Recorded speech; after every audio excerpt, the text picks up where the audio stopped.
NEET 25 के paper ने सबको चौंका दिया है। नीट 2025 का पेपर पिछले सालों की तुलना में कठिन माना जा रहा है। नीट 2025 पेपर में स्टूडेंट्स ने फिजिक्स सेक्शन को सबसे कठिन पाया है।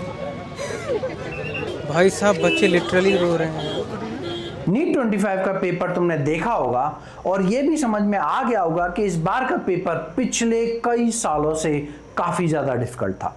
इतना टफ था कि कई लोग तो उसको जेईई मेंस और जेईई एडवांस से भी कंपेयर करने लगे। और इसका इफेक्ट क्या हुआ?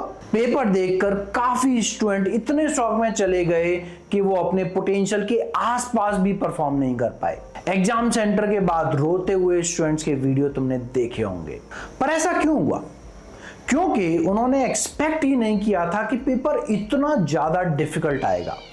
वैसे लास्ट ईयर के स्कैम और इतने सारे बच्चों के परफेक्ट स्कोर के बाद लग रहा था कि इस बार का पेपर थोड़ा डिफिकल्ट आएगा, बट इतना डिफिकल्ट आएगा ये एक्सपेक्ट नहीं किया था।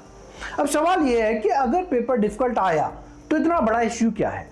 क्योंकि अगर सोचा जाए तो पेपर डिफिकल्ट आना थ्योरेटिकली प्रॉब्लमेटिक नहीं होना चाहिए। क्यों?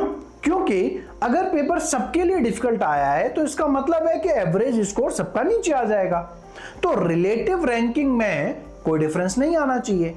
कट ऑफ सभी के लिए नीचे जाएगी। अगर government MBBS seat last year 650 marks पे मिली थी और पेपर टफ होने की वजह से इस बार एवरेज स्कोर 50-60 कम हो रहा है, तो इस बार कट ऑफ 600 हो जाएगी। स्टिल तुम्हारा रिलेटिव पोजीशन वही रहनी चाहिए लॉजिकली, राइट? तो फिर प्रॉब्लम कहां आती है? प्रॉब्लम आती है स्ट्रेस मैनेजमेंट में, इमोशनल रेगुलेशन में, मेंटल एजिलिटी में। मैं बार बार कहता हूं कि जेईई और नीट सिर्फ इंटेलिजेंस का गेम नहीं है, ये गेम है इमोशनल रेगुलेशन का, प्रेजेंस ऑफ माइंड का। ये गेम है कि तुम स्ट्रेस के मोमेंट में कैसे परफॉर्म करते हो। अगर तुम्हारी प्रिपरेशन स्ट्रांग थी लेकिन तुम मेंटली प्रिपेयर नहीं थे किसी शॉक के लिए, जैसे कि पेपर मुश्किल आना, तो तुम कोलैप्स कर जाओगे। वही दूसरा स्टूडेंट जो शायद तुमसे कम पढ़ाई किया हो लेकिन मेंटली ज्यादा स्ट्रांग है, वो तुम्हें आउट परफॉर्म कर देगा। समझने वाली बात यह है कि फिजिक्स, केमिस्ट्री, बायोलॉजी पढ़ना जरूरी है।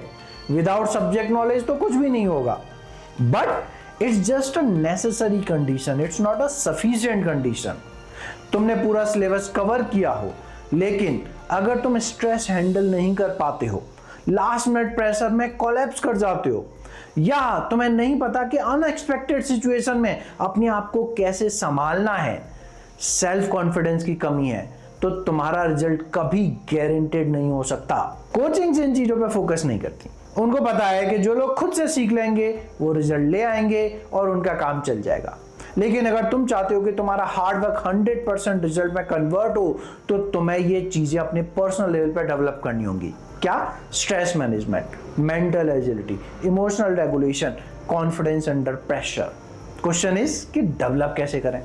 How to foolproof your preparation? Let me give you एक technique to develop these skills.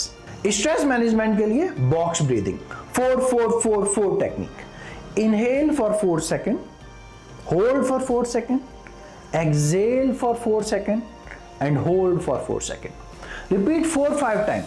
ये टेक्निक आर्म फोर्सेस यूज करते हैं लाइफ एंड डेथ सिचुएशन में काम एंड कंपोज रहने के लिए।